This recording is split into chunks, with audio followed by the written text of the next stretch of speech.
여러분은 로봇 하면 무엇이 떠오르십니까? 저 같은 아재 세대들은 로봇 태권브이 아니면 그랜다이죠. 좀 오래된 영화긴 합니다만 AI가 떠오르기도 하는데요. 하지만 그 모습이 다가 아니죠. 요즘은 직접 비행기를 조종하는 이 항공 조종 파일럿 로봇도 나왔습니다. 이제는 사람과 함께 일상을 공유하며 살아갈 날이 얼마 남지 않은 것 같은데요. 과연 우리는 어떤 것들을 대비할 수 있을까요? 오늘 함께 자세한 이야기 나눠보도록 하겠습니다. 어서 오십시오. 네. 안녕하세요. 반갑습니다. 반갑습니다. 흔히 로봇 공학자라고 탁 떠올렸을 때 물론 사람은 아니고 인물이라고 표현하는 게 맞을 것 같아요. 우주소년 아톰의 유식한 박사를 떠올리시는 분들 많을 것 같은데 이렇게 딱 뵀을 때는 이미지 자체가 굉장히 좀 다르거든요. 반전입니다.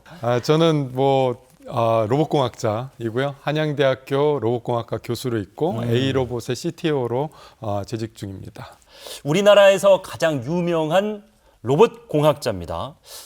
로봇, 진짜 만화에서나 봤었는데 이제는 아주 친숙해요. 한마디로 정의할 수 있을까요? 사람의 일을 할 수 있는 존재.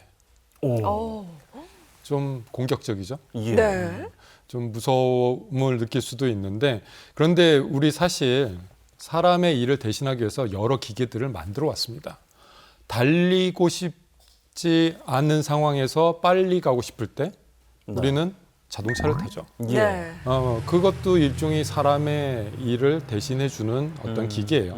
그런데 그 사람의 일을 대신해 주는 범위가 좀 넓어지고 있는 거죠. 그래서 다양한 종류의 사람의 일을 해줄 수 있는 기계, 이것을 로봇이라고 할 수 있을 것 같습니다. 보스턴 컨설팅 그룹 세계 로봇 시장을 전망을 했었습니다. 2020년 기준으로 봤을 때는 약 시장이 33조 원이었는데 앞으로 이제 한 6년 남은 2030년에는 216조. 그 정도 될 거예요. 와, 경제 파급 효과가 기하급수적으로 늘고 있는 상황이죠. 네네. 지금 빠르게 성장하고 있고 지난 코로나 상황 동안에 굉장히 많이 빨리 발전했습니다. 투자도 많아졌고요. 그랬던 이유는 아무래도 그 비대면 상황이 벌어지니까 이런 상황에서 어떻게 해야 되지? 이런 생각들을 많이 했어요. 그리고 실제로도 로봇이 많이 쓰이기도 했고 그리고 나니까 이제 건널 수 없는 다리를 건넌 거죠. 이런 일도 로봇이 돼? 저런 일도 로봇이 돼? 사용하는데 사람 인건비랑 비교를 하기 시작했고 잠깐만 이렇게 되다 보면 이거 사람 구하기 어려운데 로봇을 쓰면은 우리가 더 사업을 잘하겠네? 이런 상황들이 여러 군데서 나타나기 시작했습니다. 이제 그 편리성의 맛을 보고 난 다음에는 되돌아갈 수 없는 상황이 됐다. 네네네. 이제 완전히 달라질 것 같은데요. 네, 다른 국면이에요. 그렇죠. 근데 흔히 이제 로봇 하면 로봇 태권브이나 저는 트랜스포머 아니면 터미네이터 이렇게들 생각을 하실 것 같은데 로봇 전체 분야를 놓고 봤을 때는 극히 일부의 모습이라고요. 그렇죠. 영화에서 보여주는 모습들은 뭔가 좀 자극적이고 인간형 로봇 이런 것들을 소재로 삼을 수밖에 없고 우리에게 그게 친숙할 수밖에 없는데 사실은 우리 주변에서 서비스를 할 수 있는 많은 종류의 것들을 로봇으로 대체할 수 있습니다. 네. 요즘에 주방 보조처럼 로봇들이 여러 가지 일들을 하고 있어요. 로봇 카페도 있더라고요. 로봇 카페도 있고요. 또 치킨집에 가보면 네. 로봇이 닭을 튀기고 있죠. 그래요? 정말요? 그거는 정말 인기가 많아요. 사업주분들에게. 왜냐하면 고된 일이에요, 그게. 네, 그거 인력을 구하기가 쉽지가 않습니다. 안 해요. 너무 위험하고요. 네. 그리고 또 위생도 좀 중요하고 제일 중요한 게 맛이잖아요.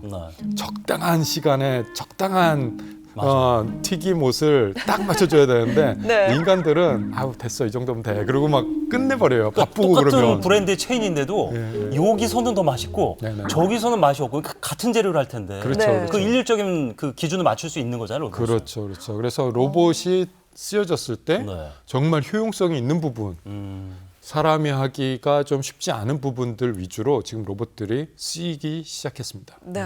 지금 말씀해 주셨다시피 대부분 사람을 도와주는 그쵸. 이런 서비스용 로봇이 굉장히 많은데 국내에서 가장 많이 쓰이는 로봇 분야는 어떤 분야일까요? 그러니까 매출액으로만 네. 놓고 보면은 아직까지도 산업용 로봇, 제조용 로봇이라고 저는 이제 새롭게 부르는데 공장에서 무언가 물건을 만드는 로봇들이 압도적으로 많아요. 그런데 성장세로만 보면 서비스용 로봇의 성장세가 급격합니다. 특히 로봇 팔 하나인 것이 뭔가 서비스를 한다. 이런 분야들이 지금 가파르게 성장하고 있어요. 네. 그래서 그런 로봇을 협동 로봇이라고 부르고요. 인간과 협동해서 내 일이 굉장히 쉬워지는 분야. 이런 분야로 정말 급격하게 연평균 뭐 20-30% 성장하고 있습니다. 과거에 일본이 어떤가요? 어디서 애완용 강아지를 로봇으로 만들었다. 제가 이전 이런 기사를 봤던 게 있는데 이게 벌써 20여 년 전. 그쵸, 오래됐죠. 시간이 지나면서 그 20여 년 동안 정말 드라마틱한 차이가 네. 있었던 거네. 네, 맞습니다. 지난 10년간, 예. 특히 지난 10년간 정말 많은 변화가 있었어요. 특히 그때 후쿠시마 원전 폭발이 뭔가 나비 효과가 됐던 일이 있어요. 네. 왜냐하면은 그 후쿠시마 원전에서 로봇들이 투입이 됐었는데 인간이 들어가서 처리할 수 없으니까 방사능. 그때 로봇들이 정말 쓸모없다, 별 역할을 못했다라는 것을 눈으로 봤거든요. 그 뒤부터 좀 많이 반성을 한 거죠. 그래서 다파 로보틱스 챌린지라는 로봇 대회를 그 미국 국방성 산하 다파라는 기관이 주최를 했었고 많은 참여한 팀들이 세계 최고의 팀들이었는데 그들이 경쟁과 협업을 하면서 로봇 기술을 급격하게 향상시켰습니다. 그때의 파급 효과가 지금 보여주고 있는 이런 서비스용 로봇으로 보여주고 있다. 이렇게 보셔도 될 것 같아요. 네. 그럼 그 기술력이 과연 어디까지 왔을까? 그것도 굉장히 궁금한데요. 영화 그 아이 로봇에 등장하는 로봇은 본인이 가진 능력을 스스로 자각하고 그리고 뭔가 사람을 도와주는 그런 모습을 보여주잖아요. 근데 이게 실제로 가능할지 혹은 이게 어느 단계까지 와 있는지가 좀 궁금해요. 네, 뭐 불가능하다라고 말할 수 있는 사람은 없을 거예요. 그런데 그걸 어떻게 가능하게 할 것이냐라고 물어봤을 때 이렇게 하면 돼라고 말할 수 있는 사람도 없을 거예요. 네. 아직까지는 지금 요원한 기술입니다. 왜냐하면 지금 인공지능이라고 불리우는 AI 기술들이 할 수 있는 것들이 굉장히 한정적이에요. 알파고가 저렇게 바둑을 잘 두니까 우리 인간을 넘어서는 거 아니야?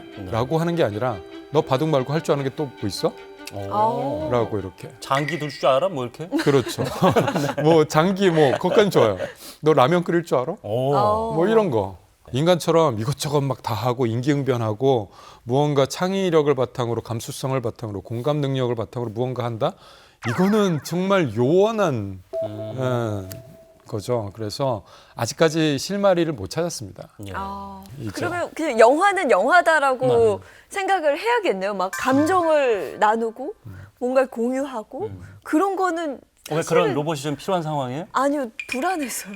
불안해서. 그런 그러니까 저도 그런 역할까지 걸 할까 봐. 여쭤보려고 했는데 이게 좀 부정적인 얘기가 맞아요. 될 수 있겠습니다만 맞아요. 그 아이로봇 보면은 거기 이제 악한 로봇이 나오고 맞아요. 선한 로봇이 나오고 브레이드 러너 보면은 그 AI가 아주 고도화돼서 연인을 대체하는 그런 그쵸, 역할을 그쵸. 하고 허에도 그렇고. 허에도 나오죠. 네. 그럼 그 피지컬적인 로봇에 그런 AI를 머리에 장착을 하면 전쟁을 할 때 스스로 작전 수행을 할 수 있는 로봇은 나올 수 있는 거 아닙니까 지금? 네, 그래서 이제 중요한 게 이제 로봇 윤리인 거죠. 로봇을 어떻게 개발하고 어디까지 개발할 것인가, 그리고 그런 로봇을 어떻게 쓸 것인가에 대한 얘기를 계속 끊임없이 해야 하는 상황이 있고요. 근데 다행인 거는 아직까지는 굉장히 먼 미래의 얘기를 하고 있는 것이고, 쓸데없는 걱정을 벌써부터 하시는 그럼에도 불구하고 이런 식은 가능할 거예요. 감정이 있는 것처럼 보이게 만들 수는 있어요. 그것도 프로그램을 통해서. 요즘에 그 대화하더라고요. 네, 특히 집에서. 이제 제 로봇도 네. 사람에게 어떠한 대화가 이루어져도 응답을 자연스럽게 할 수 있도록 그렇게 만들고 있어요. 사람의 감정을 파악해서 그거의 반응을 이렇게 해라라고 프로그래밍을 할 수가 있는 거죠. 그렇게 되면 저 로봇이 나랑 감정을 소통이 교류하고 되는구나. 있구나라고 볼 수는 있어요. 네. 그렇게 만들 겁니다. 그렇다고 해서 그 로봇이 과연 감정을 가지고 있느냐? 그런 건 아니에요. 프로그램 좀만 바꾸면요. 다르게 반응해요. 근데 저는 그럼 또 갑자기 궁금한 게 요즘 소위 말해서 굉장히 어린 친구들 혹은 뭐 정말 지금 이제 막 자라난 청소년들은 좀 헷갈리지 않을까요? 이런 교류보다는 이 로봇이 감정이 없다는 거를 인지하지 못하게 되면 어떡할까? 그래서 이제 교육이라는 건 그래서 중요한 것 같아요. 로봇은 이러한 거다. 인공지능은 이러한 거다라는 이해를 높이는 것이 중요할 거라고 생각하고요. 그리고 그런 로봇들을 어떻게 다뤄야 되는가에 대한 교육도 중요하죠. 네. 사실 기술이라는 거는 언제나 좀 처음에는 무서웠어요. 자동차도요. 처음 등장했을 때는 괴물 같았고 무서웠어요. 이거 1920년대 신문을 찾아보면요. 뭐라고 써 있냐면요. 킬링 머신이 즉 살인 기계라고 써 있어요. 신호도 없고 그냥 막 다니니까. 그렇죠. 그런데 우리가 자동차를 안전하게 쓰기 위해서 했던 발명품들이 나오기 시작을 해요. 지금 말씀하셨던 신호등, 사거리에서 어떻게 할 것인가. 그때 최첨단의 기술이었던 불을 제어하는 기술, 라이트. 그래서 파란 불일 때 가고 빨간 불일 때 멈추자. 이런 식으로 우리가 무언가 규칙을 만들어내고 이걸 어떻게 사용하겠다라고 해야 그 다음에 안전해져요. 모든 기술은 그래 왔습니다. 로봇도 마찬가지예요. 지금 처음 들어오니까 와, 얘 어떻게 하면 좋지? 이거 막 우리 인간을 멸망시키는 거 아니야? 맞아요. 라고 네. 1920년대에 말했어요. 자동차가 계속 만들어지면 인간을 멸종시킬 거다라고 기사에 나와 있어요. 정말요? 그런 기고문들이 많아요. 그래서 인간이 갖고 있는 최종 병기는 저는 약속이라고 생각해요. 약속. 그걸 이제 법으로도 만들고 문화로도 만들고 에티켓으로도 만들죠. 그렇죠. 그래서 그런 약속을 해야 그리고 다 같이 지켜야 이게 안전해지지. 네. 안 그러면 제가 처음에 말했던 것처럼 무서운 기술이 될 겁니다.